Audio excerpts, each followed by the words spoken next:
Welcome back to the Kingfisher Podcast with Eric and Bron Whitley. We're really glad that you're listening with us today, and just really excited to get into this topic. Well, it's something that people ask a lot. It's one of the big questions, really, especially from non-Christians. Yes. One of the biggest questions ever, and I think a question that hinders a lot of people from following God because they ask this question and don't find good answers to it. Yeah, or they use it as an excuse to say, well, God must not be real. So the question, in case you're wondering, is why do bad things happen to good people? Yeah. Or in general, why do bad things happen? Why do bad things happen in the world if God is good? Yeah. And I know so many people I've had discussions with that they don't follow God because they cannot rationalize that he's good and there's evil in the world. Yeah. And I've been asked this question, I don't know how many times throughout my ministry. Yeah, I mean, you've even written a little response so you can give it to people. I did, because I've had this conversation over and over. And look, it's a really valid question. Yeah. I understand people's curiosity and their question, wanting to know, how does this work together? If God's so good, why do babies die and people get cancer and all this kind of stuff, all the war, all the bad stuff in the world? Yeah. If he's so good, why is all this bad stuff happening? And many times it comes in the middle of a challenge or a conflict or something going on in your life that is really hard, and you start to question these things. Yeah, start to question, where is God in all of this?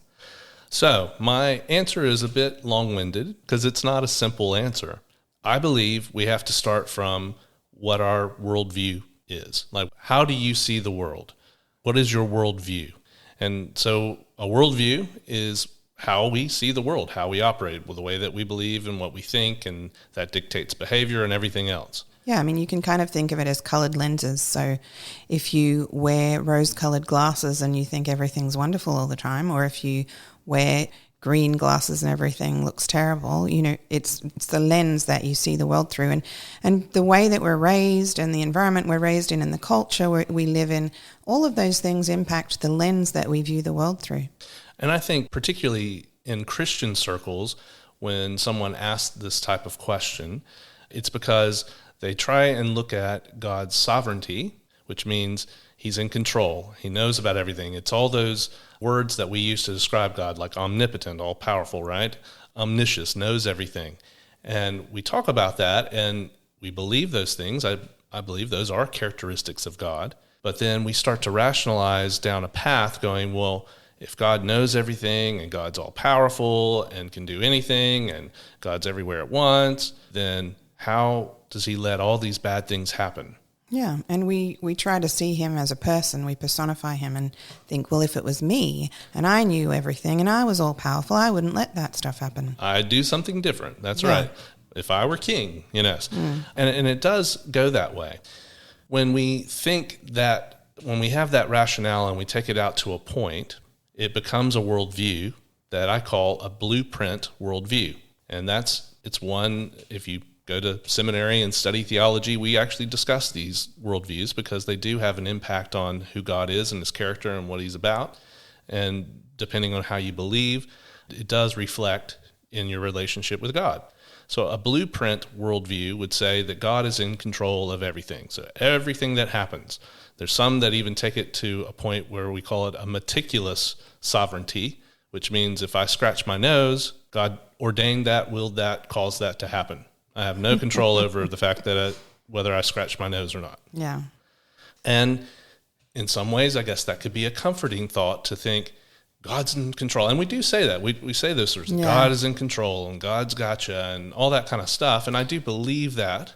Yeah, I think for some people, they like the idea of safety, of not having to really be responsible for anything, being sort of taken care of all the time. But for those of us with a little bit of Irish blood, we don't really like that.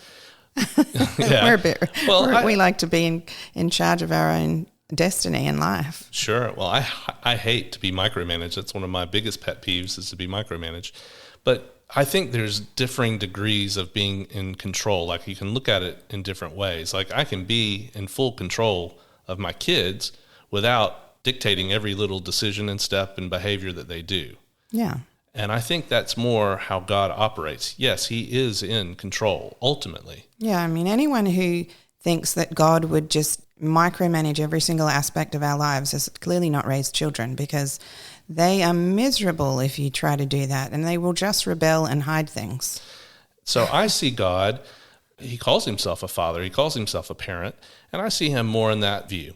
Now, the worldview that I hold is called a warfare worldview. In that, it brings in the idea of free will. It looks at there's good in the world, there's evil in the world. Yeah. And not necessarily that they're equal opposite forces, but they exist, they coexist. There's evil and there's good.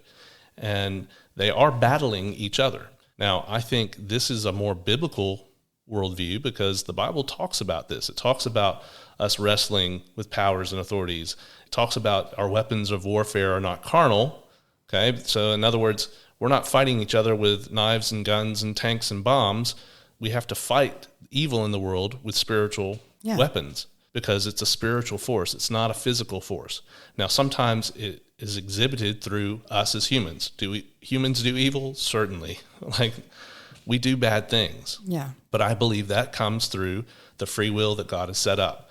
Now, I believe God's set up the world it has a lot of rules and a lot of laws and a lot of things that operate in the world. For instance, gravity. God set up gravity. That's why we're sitting here and not flying off into space. Yeah, and gravity just continues going and operating, and that's just a rule that he set up, and there's a lot of those kinds of rules throughout the world. Yeah, so laws of nature and that sort of thing. And God has set that up, I think, in our relationship with him. He has allowed us to have free will and to make decisions for ourselves and to go about our lives. So we have the opportunity to choose to be holy, or we can choose to be sinful. Yeah, and one of the rules that he's set in place is that there is a consequence for disobedience or sin. So I believe that the evil that's in the world that's perpetrated by us or by spiritual forces behind that is from Satan and from the demonic, and they do exist and they do operate, and we choose to, oftentimes we get tempted or we get influenced and we participate in that, and we as humans become the outworking of evil in the world. Yeah, I mean, the Bible tells us that the consequence of sin is death, and that Jesus came to pay that price so that we wouldn't have to die. But those consequences still exist in the world. And I think a lot of people would say, well, what about the babies? They haven't done anything sinful. It's not the consequences of necessarily just your own sin. I mean, sometimes, obviously, when we do something wrong, there are going to be natural consequences to that. But it's the consequence of sin being in the world, not just your personal sin. That's it. We live in a fallen world. When Adam and Eve sinned, it brought that death in. It brought in sin. It brought in pain.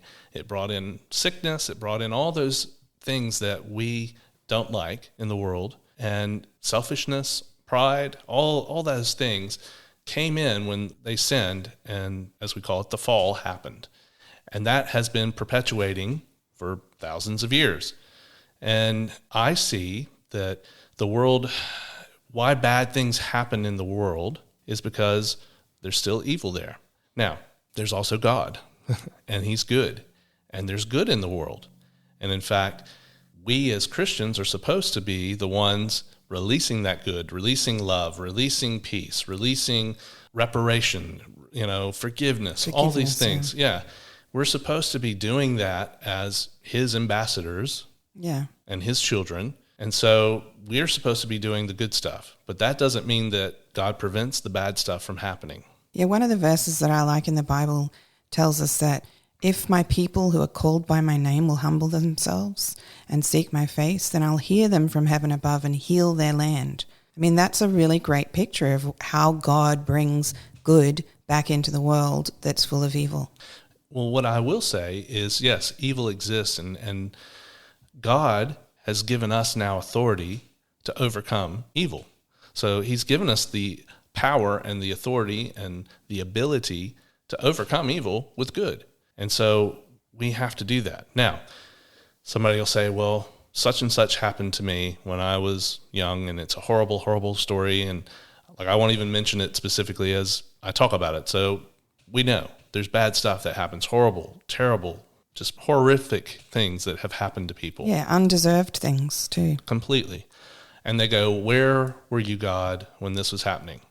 Well, what I have found is he's there. Now, he doesn't always stop it because, and this is the thing, God is sovereign. He can kind of do what he wants. So he can stop it and sometimes does. Yeah, we hear miraculous stories all the time about how God steps in and saves people. Totally.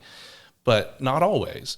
And that's his prerogative. I can't answer that. If you have a problem with that, you have to go to God with that. But he does give us the means to heal from it, to survive it, and to go forward. Yeah. And that's what I lean into is I can't stop bad things from happening, but when they do, God is with me and he gives me what I need to recover from that. Yeah, and he promises to work all things for the good of those who love him. And as I'm talking about this, it brings to my mind another issue with this type of question and worldview is many times people blame God for the bad things that happen. So if they take that blueprint worldview, and they may not even know that that's what they're operating in, but they go, God, you didn't stop this, or God, you're to blame for this. And even Christians will say, well, it was just God's will when something really terrible happens. And I have to step in then and say, no, it's never God's will for something bad to happen to you. No, I would disagree with that. Particularly when you look at how God is described in the Bible. When you start looking at his character, how is he described? Well, for one, he's love. Love doesn't hurt, okay? Love doesn't hurt anyone. It doesn't take advantage of anyone. It says he's holy. Holy means set apart from anything sinful or evil. Yeah. He's a good father, he's called. He's righteous. He's the peacemaker. There's all these character traits that describe who God is. And those are just our humanly attempts to put something around who he is, because he's greater than even any of those words can describe. Yeah. And if I look at that and then I rationalize that he's the one doing the bad stuff, then either he's lying and he's not who he is, or there's another element in the world. And that's where the warfare worldview comes into play, because Satan is that person, I think. When you read how he's described, he's a roaring lion looking for someone to devour. Yeah, kill, steal, and destroy. Yeah, his purpose is to steal, kill, and destroy. Yeah. It says he's a liar and he's a thief. It says he's a murderer. It says all these things which start to come more into line with somebody who would harm an undeserving, innocent person. Yeah, so there's a lot of different views, even within the Christian community. I know there's a Calvinist type of view that looks at what God does and as all being in his will. Everything in the world that happens is within his will because he's controlling all of it, like you were saying, sort of a micromanagement approach. But the way that I look at it, which is based on what the Bible tells us, is that God created humans to bring glory to his name, but also to love him. And love is something that has to be freely given. It can't be coerced or forced. You can't say to someone, I want you to love me and I'm going to beat you until you love me, because that they might say, well, oh, yeah, okay, I love you, but they don't actually love you. That's not real love. Real love is freely given, and you have to have free will in order to be able to do that. And so God was so serious about that. He wanted so badly for us to be able to have the free will needed to give him our love freely, to give him our devotion and to want to be in relationship with him. He gave us free will knowing that we would use that to then bring sin into the world, but it was worth that to him to be able to have that love, that loving relationship with us that is our own free will freely given to him, and as he has freely given his love to us. Yeah. I mean, you've put that so well. I think that's exactly it. Even though he knows that not everyone's going to choose to love him and not everyone's going to choose to do the right thing.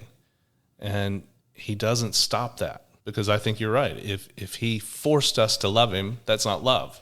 Yeah. That's a master-slave relationship as opposed to a friendship or love relationship. Yeah, and the Bible tells us that he no longer calls us servants but friends. Yeah. And so that's how he relates to us. And that's what I'm saying is, I think, as you mentioned earlier, people go, well, if God's all powerful, why, and if I were that way, I would do things differently.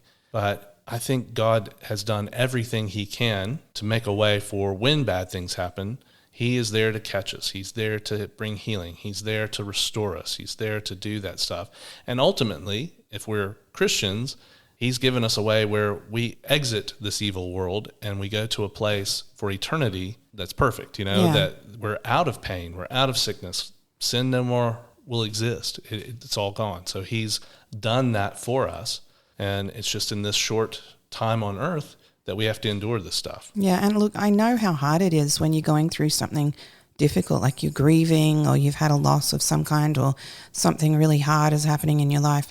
It's so difficult to turn to God in those situations because we want to just sort of curl up and hide away from the world and everyone, and we want to put our armor on and protect ourselves.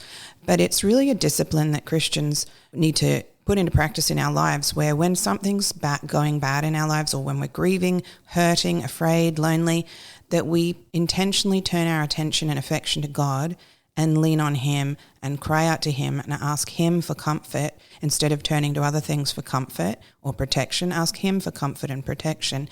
And it's a discipline that you have to sort of practice in your faith and in your life. And what you'll find is that his arms are the best place to be in those situations, and that he has everything you need to be able to get through whatever it is you're going through.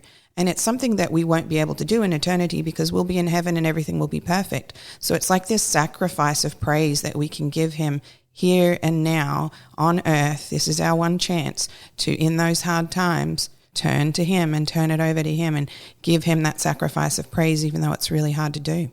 Yeah, he says his grace is sufficient. So whatever we need, he can provide it. It's just deciding to turn towards him.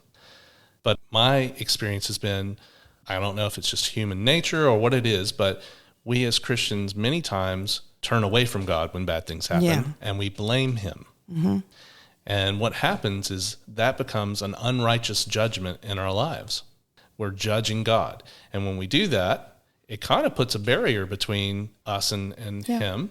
It's harder to experience his love. It's harder to find his peace. It's harder to hear his voice when he's speaking. Hear his voice, to experience joy, all those things. And so then that becomes a cycle that embitters us towards God. Mm-hmm. And over time, it eats away at your faith to the point where you one day wake up and you don't believe anymore. That's it.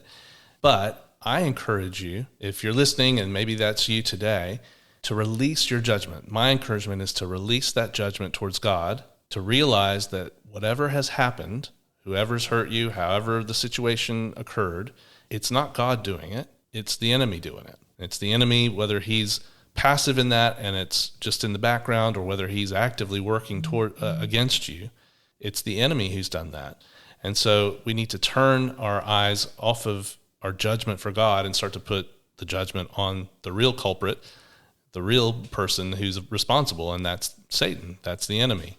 And when we do that, suddenly those walls fall down and we start to feel his peace. We feel his joy again. We feel his love.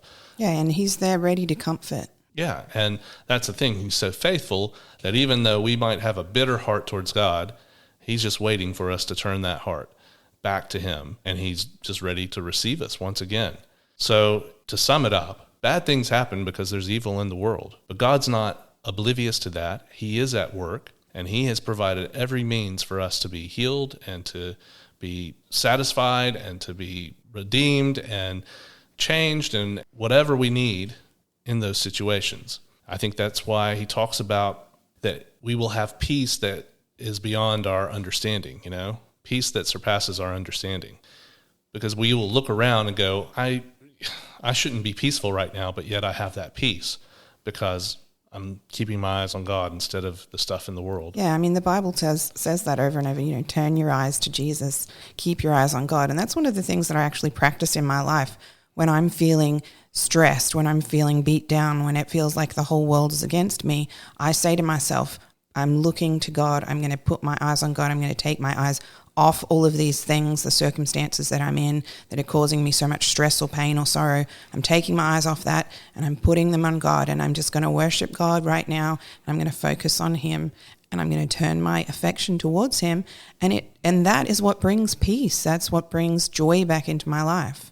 Yeah, it's a powerful thing. It's simple, but it's so powerful when we just turn our focus and our attention back to him. So we don't need to focus on the enemy and focus on the bad things that have happened. I just want to encourage you, if you're still living in the past, maybe you've got unforgiveness in your life for something that happened to you by someone somewhere back in time, my biggest encouragement would be to forgive them. Do it today. Just say the words. You don't have to feel it, but just say the words. I choose to forgive them for what they did, and release that back to God. And if you're holding bitterness and judgment in your heart towards God, if you blame him for whatever has happened in your life, a simple prayer of, God, I release you from my ungodly judgment or my unrighteous judgment, and I ask you to draw near to me again. And as simple a prayer as that will be powerful. I promise you it'll be powerful in your life. So I'd encourage you to do that today.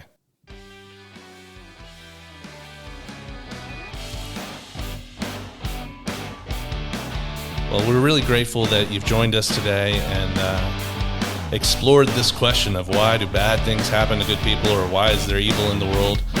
And I hope that some of our answers have encouraged you or given you some food for thought at the very minimum. But thanks for listening with us. We hope you'll join us again. This has been the Kingfisher Podcast with Eric and Bron Whitley. May you be blessed today.